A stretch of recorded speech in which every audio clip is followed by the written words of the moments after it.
Ang basura ay nagdudulot ng isa sa malaking problema sa ating bansa. At hindi naman bago sa ating ito. Matagal na itong inaaray ng bawat mamamayan at malaki na rin ang naging epekto nito sa kalusugan ng mga tao, pati na rin sa pag-unlad ng ating bansa.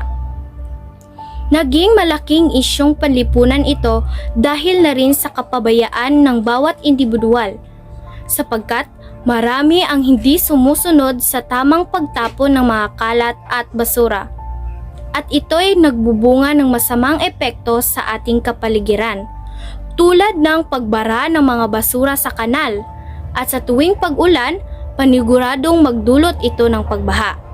Gayun din, nakakaapekto rin ito sa ating kalusugan at sa pamumuhay ng tao. Pero, ano kaya ang dapat nating gawin para solusyonan sa ating malalang problema na basura? Subukan natin sa napakasimpleng hakbang.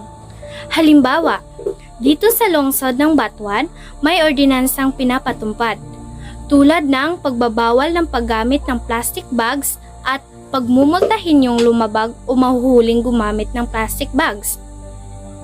At sa ganyang paraan, maiwasan ang paggamit ng plastic at mabawasan na din ang basura. At dito naman sa barangay namin sa Rosariohan ay may ginagawang hakbang, tulad ng pagre-recycle ng mga plastic na basura sa pamamagitan ng paggawa ng eco-bricks. Ito ay magagamit sa pagdedesenyo sa landscape na matatagpuan sa paaralan at barangay hall namin.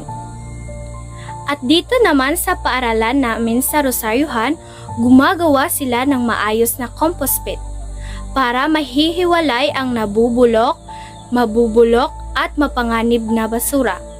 Dapat nating tandaan kahit ito ay maliit na paraan, pero may napakalaking ambag sa pagbawas ng basura at pati na rin ang tambal na problemang dala nito. Kaya't kung tayo magtutulungan, tayo ay magkaroon ng magandang pagbabago sa ating kapaligiran. Want to help clean up the environment? Just remember the 3 R's: reduce, reuse, and recycle. And that's the power of community.